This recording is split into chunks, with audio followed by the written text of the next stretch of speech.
ओळखलत का सर मला पावसात आला कोणी. ओळखलत का सर मला पावसात आला कोणी. कपडे होते करदमलेले केसावरती पाणी. ही कविता ऐकली की आपल्याला एक गोष्ट लगेच समोर येते. ती म्हणजे एखादी मराठी शाळा, त्यात शिकवणारे शिक्षक आणि समोर असलेले विद्यार्थी आणि पाऊस पडणं. हे आठवलं की आपल्याला असं वाटतं की त्या विद्यार्थ्याच्या जागी आपण आहोत. ही आहे एका लेखकाची आणि एका मराठी भाषेची खासियत. तर ही भाषा आणि हे लेखक यांच्याबद्दल जाणून घेऊया. तर नमस्कार, मी अंजली चिखले. शब्दरूपवरती आपलं सहर्ष स्वागत आहे. तर ह्या कणा कवितेचे लेखक आहेत कुसुमाग्रज. हो, कुसुमाग्रज. आपण त्यांना ह्याच नावाने ओळखतो. पण जर आपण बघितलं तर त्यांचं खरं नाव आजवर कोणाला जास्त करून माहिती असेल असं मला वाटत नाही. कुसुमाग्रज यांचं बालपण हे पिंपळगाव बसवंत येथे गेले आणि त्यांचा जन्म झालेला पुण्यात. त्यांचा जन्म 2012 रोजी 27 फेब्रुवारीला झालेला. तर ह्या कुसुमाग्रजांचं जन्म नाव होतं गजानन रंगनाथ शिरवाडकर आणि त्यांच्या काकांनी जेव्हा त्यांना दत्तक घेतलं तेव्हा त्यांचं नाव विष्णू वामन शिरवाडकर म्हणजेच वी. शिरवाडकर असं झालं. त्यांचं शिक्षण BA पर्यंतचं नाशिकमध्ये झालं. त्यानंतर त्यांनी चित्रपटसृष्टीत पदार्पण केलं. तेथे त्यांनी विविध छोट्या भूमिका पार पाडल्या आणि त्याचसोबत पटकथा लिहिल्या. जेव्हा डॉक्टर बाबासाहेब आंबेडकरांनी काळाराम सत्याग्रह केला तेव्हा त्यामध्ये कुसुमाग्रजांचा सुद्धा सहभाग होता आणि तेव्हा लोकांची झालेली तळमळ पाहिली तर त्यांच्या लेखणीला एक वेगळंच वळण भेटलं, ते म्हणजे कवी म्हणून. आणि आज बघितलं तर श्रेष्ठ कवी म्हणून त्यांची गणना केली जाते. त्यांच्या तर साहित्याला ज्ञानपीठ पुरस्कार सुद्धा लाभला. हा ज्ञानपीठ पुरस्कार मिळवणारे ते दुसरे कवी. जर आपण बघितलं तर खांडेकरांना हा भेटला आणि आता यांना भेटला. तर हे दोघेही एकसारखे मानावे. अगदी हे दोघेच का, प्रत्येक कवी प्रत्येक लेखक हे एकसारखे आहेत. मग त्यांची भाषा कशीही असो. जर भाषेचंच उदाहरण घ्यायचं तर मग आपण बहिणाबाई घेऊ. बहिणाबाई ज्यांना आपल्या अहिराणी भाषा खानदेशी भाषेचं जरा वेगळं वळण वाटायचं. त्यांच्या मुलांनी त्यांची गोष्ट पुढे येऊच दिली नाही, कारण त्यांना वाटायचं की आपली आई अडाणी होती. पण जेव्हा आपण त्यांचं लेखन बघतो तेव्हा एक कुतूहल वाटतं, एक आश्चर्य वाटतं की ही स्त्री इतकं कसं लिहू शकते. हे जेव्हा आपण ऐकतो तेव्हा आपल्याला खरंच मनापासून असं वाटतं की हो, मराठी भाषेने आपल्याला काय देऊ केलं तर हे देऊ केलं. तर आपण आता मराठी भाषेबद्दल ऐकूया. ही मराठी भाषा जी आपण बोलतोय, खरं तर आपण म्हणतोय की मी मराठी ऐकतो, मी मराठी बोलतो, मी मराठी लिहितो. पण आपण मराठी लिहित नाही तर आपण देवनागरी लिहितो. भाषा बोलली जाते आणि लिपी लिहिली जाते. यातलाही फरक आजकाल आपल्याला कळतच नाही. आपण अभिमानाने म्हणतो लाभले आम्हास भाग्य बोलतो मराठी. पण आपण बोलतोय कधी? त्या एका दिवसापुरतं, महाराष्ट्र दिन आला तेव्हा, की मग मराठी भाषेचा गौरव दिन आला तेव्हा. कुसुमाग्रजांचा जन्मदिवस जेव्हा आपण मराठी भाषा गौरव दिन म्हणून 2013 पासून जो काही आपण सोहळा हा करतोय ना, त्याचं एकमेव कारण म्हणजे त्यांनी दिलेलं ते विपुल साहित्य. आणि आज बघावं तर हा दिन फक्त साजरा केला जातो आणि त्या दिवशीच मराठीचा गौरव केला जातो. मग बाकी दिवस कोणाचे? बाकी भाषांचे. आपली मायबोली म्हणजे आईची माया आणि मातीचा सुगंध. मायबोली मराठीत कितीतरी साहित्य आहे, पण ते कुठे? ग्रंथालयात किंवा एखाद्या कपाटात.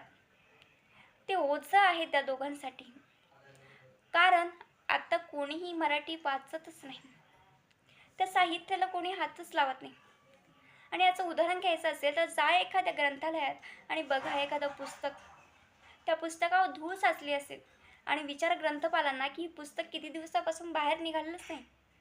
तेव्हा आपल्या लक्षात येईल की आज आपण पुस्तक काढलं आणि कित्येक वर्ष झाले ते पुस्तक तिथेच आहे. तेव्हा कळतं आपली मराठी भाषा आपण किती वाचतोय आणि किती तिचं संरक्षण करतोय.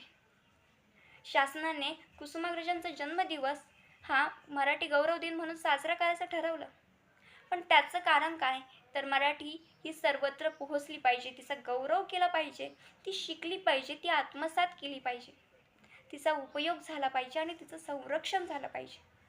पण खरं तर हिचा फक्त आपण गर्व करतो. महाराष्ट्रात बोलली जाणारी मराठी म्हणजेच महारठी. तेव्हा ती महारठी होती, आज ती मराठी आहे. याला म्हणतात शब्दांचे अपभ्रंश होणं. इतिहासात दिलेले अनेक पुरावे जेव्हा आज आपण उघडून बघतो तेव्हा आपण मराठीचा अभिमान बाळगतो. खरं तर आज आपली मराठी शाळा बंद झाली आहे.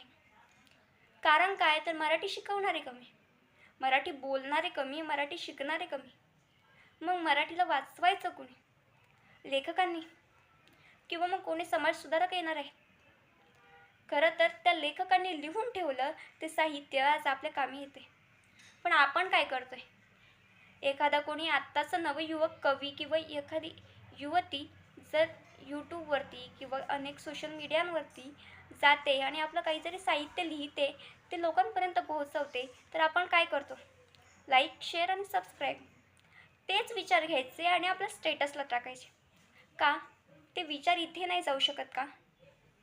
जेव्हा एखादी व्यक्ती काहीतरी व्यक्त होते तेव्हा ते आपल्या मनापर्यंत जर पोहोचत असेल तर ती भाषेची साध म्हणावी. कारण जेव्हा आपण विविध कवी, लेखक बघतो तेव्हा आपल्याला लक्षात येतं त्यांनी लिहिलेलं साहित्य हे समाजासाठी होतं आणि ते आपल्याला इतकं आवडलं की ते आपल्या लक्षात राहिलं. लहानपणी शिकलेली अनेक कविता अशा असतात की ज्या आपल्याला अजूनसुद्धा आठवतात. पण त्याच जर कविता आपण इंग्रजीत पाहिल्या तर आपल्याला त्या लक्षातसुद्धा येत नाही. असेच काही शब्द आहेत जे मराठीमध्ये खूप सारे, पण इंग्रजीत त्याला काहीच नाही. जर आपण बघितलं तर मराठीचा शब्दकोश हा खूप जास्त मोठा आहे. जर मराठी शिकायला गेलं तर ती अथंग सागरा एवढी आहे. आणि ही जर शिकायची असेल तर एकदा मराठी आत्मसात करा. जेव्हा आपण चांगलं ऐकतो तेव्हा आपण चांगलं बोलतो. हे अगदी लहानपणापासूनच आपण बघतो. म्हणूनच एकदा चांगलं ऐकूया आणि चांगलं बोलूया, तेव्हा कुठे मराठीचंही संरक्षण होईल, शब्दाचे अपभ्रंश होणार नाही. कातर वेळला इंग्रजीत काय म्हणावं? कातर वेळ म्हणजे काय हे सुद्धा आज आपल्याला माहिती नाही. कातर वेळ म्हणजे मनाला हुरहुर लागणे आणि काहीतरी दुःख वाटणे आणि त्याच वेळी जाऊन आपण देवाला दिवा लावणे म्हणजे कातर वेळ. पण याला इंग्रजीमध्ये करावं तर कातर म्हणजे सीझर आणि वेळ म्हणजे टाईम. हे दोनच शब्द येतात.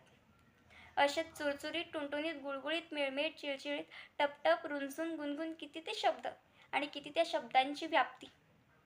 ही आहे मराठी भाषेची गोड अशी साखळी. मराठी भाषेत असे किती साहित्य आहे जे आपल्याला अजूनही माहिती नाही. मग हा फक्त गर्व किंवा अभिमान कशासाठी? 365 दिवसातले 2 दिवस साजरे करावे आणि मग बाकीच्या दिवसांचं काय? मग त्या दिवशी आपण बाकी भाषांना महत्त्व देतो. हो, बाकी भाषा शिकल्या पाहिजे, पण मराठीसोबत आज आपण मराठीसुद्धा नीट बोलत नाही. मग हे दिवस साजरे का करतोय? हे सांगता सांगता कुसुमाग्रज ह्या नावाची गोष्ट तर सांगायलाच विसरले. कुसुमाग्रज म्हणजेच हे एक वि वा शिरवाडकर. या वि वा शिरवाडकरांचं हे कुसुमाग्रज नाव कधी झालं? 6 भाऊ आणि एकच बहीण.